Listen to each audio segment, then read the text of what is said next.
Hello, the internet, and welcome to another edition of Movies Are Boring. This is the web show where defense journalists sit and talk about the movies and pop culture. With you, as always, is your humble host, Matthew Galt, and my co-host, the man, the myth, the beard, Kevin Nodell. Say hello, Kevin. Hello, Kevin. With us today, we also have a special guest, Robert Beckhusen. Say hello, Robert. Yo. For those of you who don't know Robert, he works at War is Boring. He is kind of our editor, and he beats us when we mess up.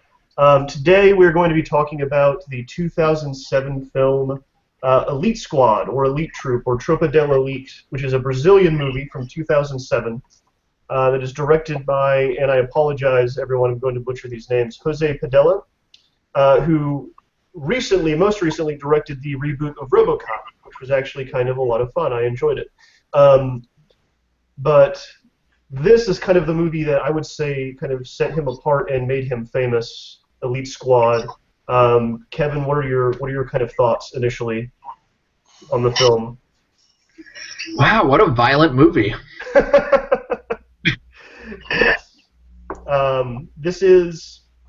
The Elite Squad follows a kind of elite police troop in Rio de Janeiro. You can kind of think of them as like American SWAT officers, if those SWAT officers were twice as violent and almost like Judge Dredd, like these indiscriminate, almost like RoboCop. Like RoboCop, essentially, yes. Exactly, like RoboCop, and this is a real group that operates in Brazil and fights with the drug dealers in the slums, and it kind of tells the story of three of these officers and their life and their struggles in fighting the drug war, essentially in Rio de Janeiro. Robert, you had seen this movie before we had, and you watched it again to have this conversation with us. What are your kind of thoughts on it? Yeah, I mean, watching it again, because I first watched it a couple of years ago. It's a really good movie. I mean, watching it again this year, it reminded me of another movie that came out this year, which is Fury. It sounds maybe a little weird. It's a very different kind of war, but when I remember. Veterans, I know, seem to respond a little better to Fury than a lot of war movies lately, and one of the reasons it seems is because the way it treats the soldiers. I mean, it doesn't judge them, and it tends to emphasize. It presents them as people who are doing a job, and they're serious about their job, and they also depend on teamwork. Right. Remember, Matt, you wrote a sort of post-mortem review of The Hurt Locker, which is how awful it was, and how it sort of treated soldiers as very. They go rogue and they do all these very unrealistic things and are glamorized for doing those very unrealistic things. It mythologized them in a way that I felt was inappropriate. Fury did not, right? And this movie, after this movie came out in Brazil, it was a smash hit. It was huge. I read that. It was something like 70% of Sao Paulo saw the movie. 180,000 people saw it the opening weekend. It's just mostly black market copies of the movie too, because a lot of people can't afford to go to the movies, so they were distributing pirated copies around, and the way, I mean, this was a movie that was well received among not only people who were critics of the police and very abusive police practices in Brazil, but also in Rio specifically, but also among the police, because it presents the soldier, militarized police unit as professionals. They're doing a job. I mean, and the movie, it says that it glamorizes them in a way, but it does in a way it's very realistic. And Can you kind of, for the people that don't know that are watching, can you kind of explain what the police situation and what kind of Brazil is like in general, and especially like Rio and these slum areas? I'm not the best person to explain it, but I mean the movie. Watch the movie. I mean, it's pretty. It's a pretty good. I mean, it's it pretty much shows it how it kind of is. I mean, there's um, it's a country with it's a very deep lot of income. There's a very deep levels of income inequality. So you have very wealthy people. You have a growing middle class in Brazil, and you have a lot of people who live in conditions that are very third world. And these are neighborhoods. And these neighborhoods, they're kind of abutting each other, right? There's not a whole lot of area in between, correct? Or am I wrong in that? You mean in the density of the city? Yes. It's very yeah. I mean, they'll jut up right up against business districts, and these are neighborhoods that are outside the control of the state. So there are drug gangs. There's a lot of different ones. Red Command is one of the larger ones, and they thrive not only because of the international drug and arms trade, but also the domestic trade. So because the Brazilian economy is growing, the domestic demand, the domestic drug, if I could talk, the domestic demand for drugs is rising as well, and so that benefits these gangs. And so there's these sort of like, well, if the Brazilian economy grows, then that will solve these like law and order problems, but it actually ends up enriching some of these drug gangs. There's these major international events that are going on. There was recently the World Cup, and the Olympics are coming. So these what they call urban pacification efforts,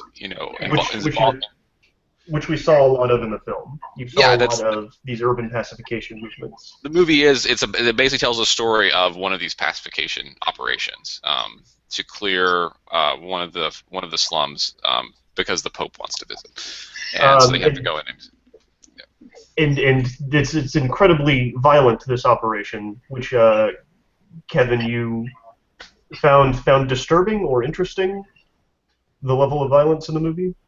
I would say interesting. It takes a lot to really put me off in terms of like disturb me on something, particularly when it's not real. Definitely the depictions of brutality and of torture were pretty vivid. Also, I'm forgetting the name of the officer, but his kind of trademark interrogation technique. Beto, the main officer. Yeah. Yeah. Those scenes are, I wouldn't say disturbing, but those scenes are definitely uncomfortable and there are times when you think that they killed the person that they're interrogating and torturing. They start going limp, but then they start slapping them back into consciousness, and they are still alive. So the way this elite squad works is Neto, there's a character named Neto and one named Beto. Beto, who is the main character, I would say, and kind of does the voiceover work for the whole thing, is a captain of this elite squad, and he's looking for his replacement. But the way he, as Robert said, pacifies these slums is he'll go in and he's looking for specific people. The way he gets that information is he interrogates people that he finds, other drug dealers, spotters for the drug dealers. And the way he does that is he tortures them, just like Kevin said. And his trademark method is to put a plastic bag over their head and choke them until they talk. It works in the film because it's a movie. It's a way for him to effectively get information quickly. But it did strike me because we've been talking the past week and a half a lot about torture. So that was very interesting. Do you think that it struck you, Kevin, more because of that's something that's been on our minds that we've been talking about? We've been going through and reading that report. I think it absolutely did. Though one thing I was also thinking about is, and this is important when we look at the depiction of torture and the depiction of their actions, is that this movie wasn't meant for an American audience. Very true. And the dialogue around torture for Brazil in 2007, also taking place, the events of this are supposed to have taken place in 1997. Right. It's a very different kind of thing than kind of our dialogue around torture, because the reasons they're doing it are very different.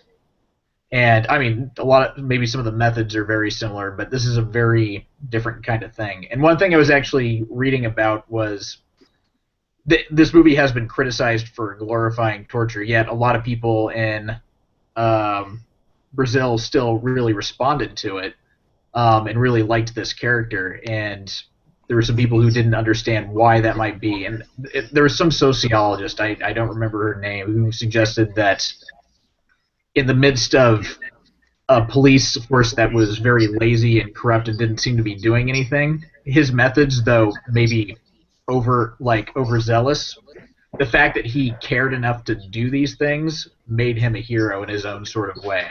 Yeah. It's really interesting of looking at it. Go ahead, Robert. I'll say that some of the critics, people who didn't like this movie, derided it as fascist, and that is a complicated thing because, I mean, you have to put it in. I mean, a lot of movies, that are not based on, they're not supposed to be based on real people, a real police or agency.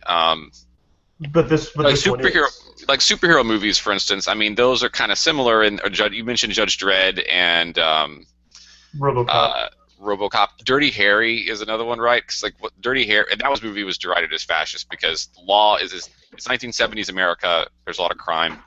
The law isn't working, right? And the law constrains public behavior, right? It constrains what you can't do. It tells you what you can't do as a citizen. But also, law constrains. In theory, it should constrain the police, right? As well. It says these are the bounds by which the police can mess with you. Right.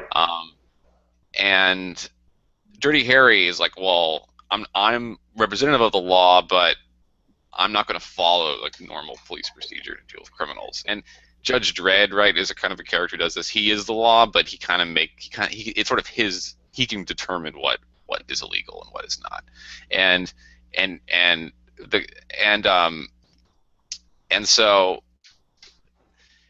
So in a system in which law is ineffective, right, and you have criminals that might have been, if you grew up in Brazil, you live there. I mean, in Rio, you might have been mugged, multiple times in your life. Right, and just as a tangent, just not kind of as an explainer, not to cut you off, but just so everyone's kind of on the same page, the cops in Rio, as depicted in the film, and I think probably accurately, are corrupt. The regular police officers are incredibly corrupt, and the movie goes out of its way to explain that to you. And they say early on that there's kind of a couple different ways that a police officer can go when they join the force, and that is to become corrupt, to become completely neglectful and just kind of back away from everything, or to go to war. And the people that go to war kind of become these special operations guys that Robert's kind of explaining now. Yeah. Yeah, so I mean, put yourself in the shoes of somebody who lives in Rio. I mean, I don't know. I mean, I've never been mugged, but it'd probably piss you off.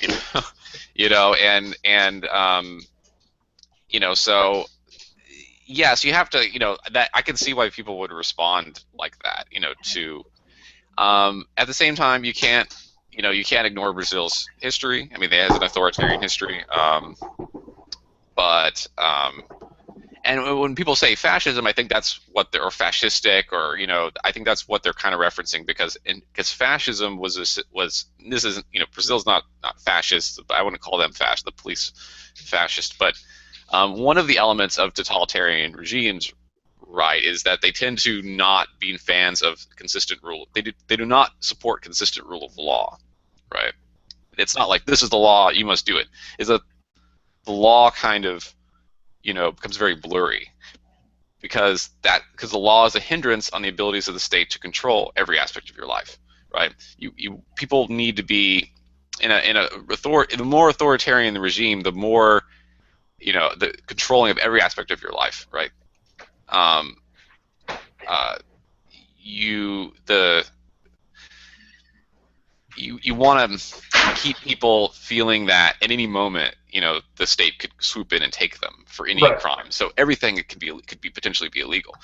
And so that's people concerned about the NSA or CIA torture is that you have these agencies that are kind of unaccountable and can't seem to rein them in, and they can seem to spy on our communications. You could be disappeared and tortured, right? So, and so there's a term turnkey totalitarianism. You could just like flip the switch, and now you have the system you've built for totalitarianism. And so I think that's what people fear about groups like BOPI, these police special forces that can just kill you in Rio, and you just nothing. Right. If you're in the wrong neighborhood at the wrong time, it could go very badly for you. They're not constrained by like the normal legal system, which is totally corrupt anyways. You see, so it's a very complicated. It's a very complicated thing. So does the movie glorify them, or it's like a glorify fascism or something? It's like no, but it just shows. I mean, no, it shows it what it deals with some pretty complicated issues. Kevin, do you have anything to add to that? Yeah, let's talk about class for a minute. Yeah, seriously. I think the depiction of class is really interesting in this film. Mm-hmm. Yeah. And one of the things that I think sticks out, and something that I think doesn't always get brought up in these sort of things when we talk about repression in some of these countries, these cops are not from the upper class, and they make that clear too, that they don't come from these well-to-do origins and get this cush police job. They have experiences in the favelas too, a lot of them, and they're often judged by the upper class who doesn't have to deal with them because they live comfortably in their own little world. Right. That was I thought very expertly kind of depicted in this film. One of the younger members of the elite squad who kind of joins halfway through the film is also a college student, Andrea, and he experiences the class divide firsthand because he's going to school with the children of business leaders who go in and they buy the drugs and they hang out. They think it's fun to hang out with the drug dealers, and they do charity work in the slums, but don't realize that they're contributing to the problem in some way, and they feel like they're kind of separate from it. And he butts up against that because they don't like him because he's a police officer. He punches one of the activists in the face during a protest against police abuses. I mean,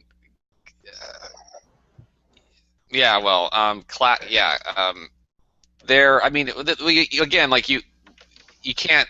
The activists. The movie, they're like sort of the worst people, almost the worst people in the movie. Like they don't quite realize how violent these drug cartels are, right? I mean, they do some pretty, the police do some awful things, but the drug gangs do some seriously bad things to people. And the activists are a little bit kind of naive about this. They think, they're the oppressed in Brazil, so their circumstances can be explained by their material conditions, blah blah blah, and to an extent, I mean, their objective conditions are pretty bad, right? I mean, the people living in these slums, their objective living conditions are pretty awful. But I mean, people also, they tend to subjectivize their conditions in different ways, right? So just because you lived in a favela doesn't mean you will like logically end up necklacing somebody or and then executing his girlfriend. That doesn't necessarily follow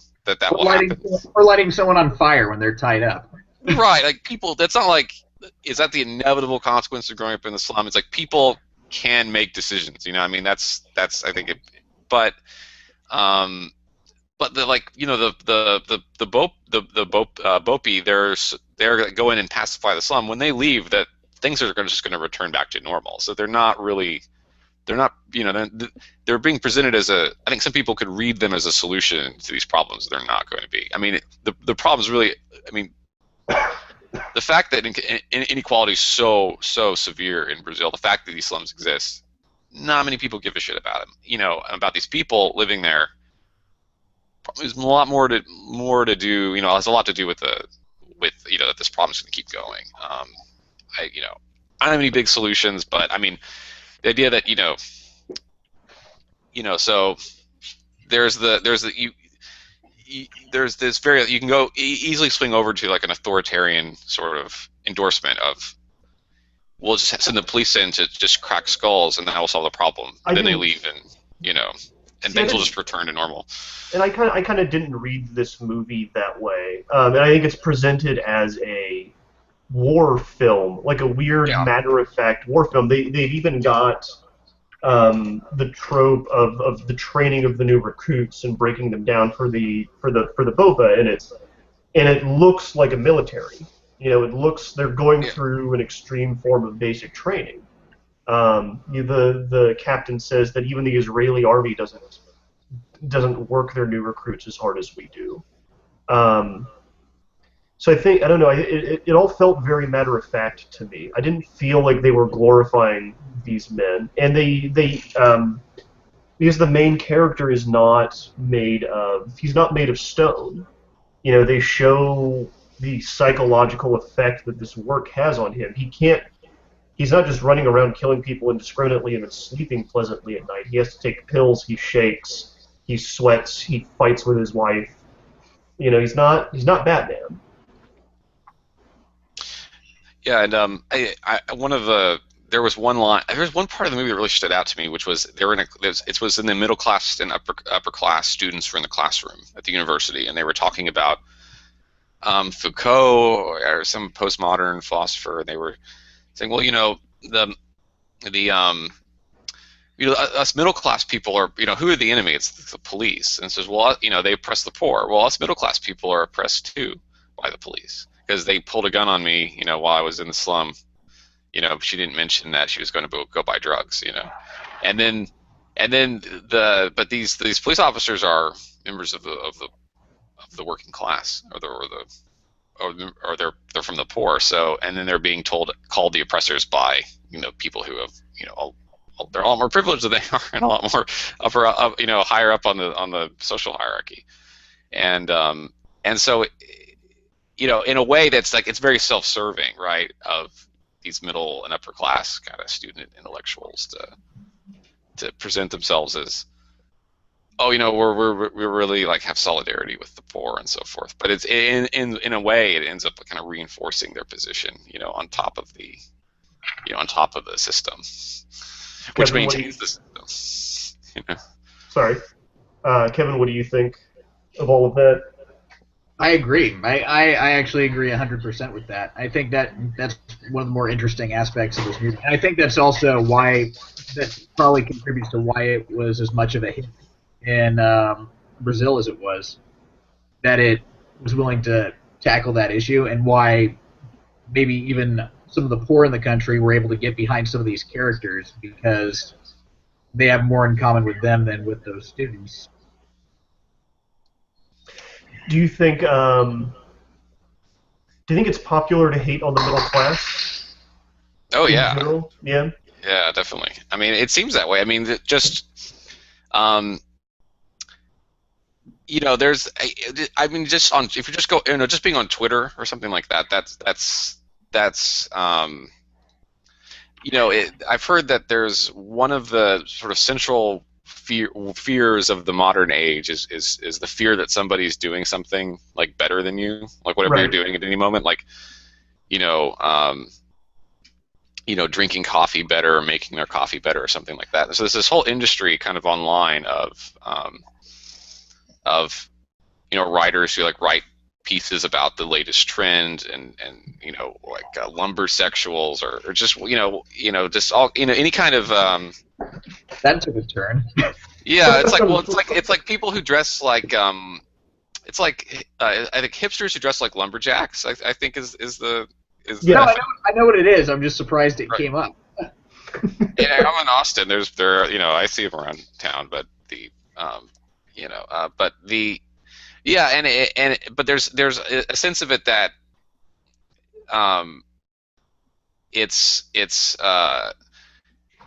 criticizing middle class. It's like middle class fakeness. It's like because middle class people tend to strive for material possessions. So it's like, oh well, they're just they're just kind of putting on a show, right? Unlike me, the writer, who wrote this critique, I'm a natural aristocrat of taste and so forth, and there's always this kind of disavowal of you have to wonder how much of cultural commentary online is how much of it is like class signaling. I think that's I mean, there's a lot to unpack here, and I hadn't planned to talk about this, but well, I think the movie is one of the more interesting depictions of class that I think I've ever seen in a film. Honestly, I think in America we have a hard time talking about it, or we don't like to talk about it. I think often because it tends to fall along racial lines, and that makes us very uncomfortable. Mm-hmm. Well, I would say in Brazil too. I mean, one thing I think that we don't. Oftentimes, we like to compare ourselves to Western Europe in the United States, and on say like human development metrics and that sort of thing. So, how well is our education system doing? How well is what's our crime rate like? What's our homicide rate? Our gun homicide rate? Drug consumption? And we'll compare that to Western European countries and say, the United States has a much higher homicide rate than the United Kingdom and France, and that makes a certain sort of sense because you're looking at sort of developed economies, right? But why don't we ever compare ourselves to Brazil? I wonder. I mean, because we're both Western Hemisphere, big Western Hemisphere, post-colonial states, right? Very diverse. Both have legacies of slavery, right? Brazil was, I don't know if it was a larger slave economy than the United States. It lasted longer. Yeah, it did. And they deal with similar issues. I mean, they're a lot different. I don't want to say that they're the same, but Brazil has there's social classes tied in with race as well, and people with black skin are at the bottom there, and that's like the United States. I mean, in a way, and they've much higher rates of homicide. Brazil is much higher than the United States, so and so why is that? They have a much different political development as well. They were much more authoritarian regimes for a while. If not anymore, but I think that there's room to open this up a little bit. I mean, I think our class system might have more in common with them than with, say, the British, right? I mean, even though we're just we're an ex-British colony, the British class system is that's like a whole other that's like a whole other thing. I don't quite get it, but I think that's interesting, and I think it's an important part of the movie. Did you guys see that there's a sequel to it? I haven't seen it. Neither have I. It's on Netflix. I would like to watch it. It's the same characters a couple of years later. Apparently, the captain has been promoted, and looks like he's dealing with some internal political issues. I would like to see that. Did you guys know that this is based on a book? I did. Yes. That was interesting. And supposedly, all of these these stories that we see in this film are compiled kind of essentially from a psychologist's files.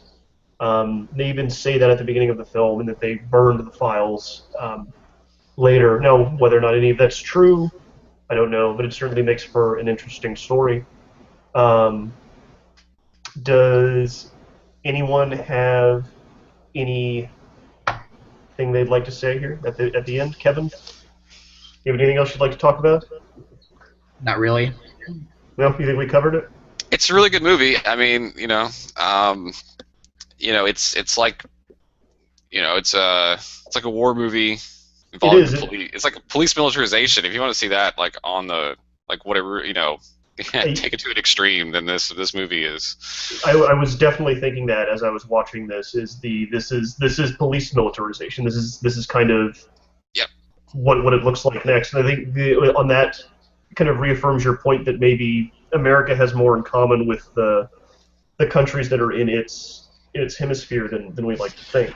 Well, I would say this. Now Europe has like special police, units that are just like SWAT units, of course, like Western Europe, right? I mean, there's counter-terrorist units, and that are heavily armed and so forth. But I think that I'm just kind of riffing on it, I mean, don't even take it for what it's worth, but what's interesting about this movie is that they're being used for counter-drug and counter-gang operations every day, right? I mean, and that's, I mean, if you just look at the news, I mean, just Google like BOPA in Google News, you'll find almost every day there's somebody's been shot by these commandos, and one of the big concerns of the United States, right, is the sort of normalization of very heavily armed, moderately to highly trained, like specialized police units, which they're already living with. Right, and so, I think that might be one of the key differences. It's like it's not like they could be used for counter-terrorists and like various particular tasks, hostage rescue, et cetera, but it's these like just we're gonna smash into the neighborhood and just take people out, and then that's their like day-to-day job is kind of an interesting, somewhat disturbing. I don't want to live with it around. I mean, I would get out of their way. I mean, that's kind of my rule, but. All right. Well, this has been Movies Are Boring. We urge you to go and check this out on the internet if you can. It's very good. The sequel is on Netflix, Elite Squad: The Enemy Within. We will be back after the holidays with more movies. Thank you very much. Say goodnight, guys. Night-night.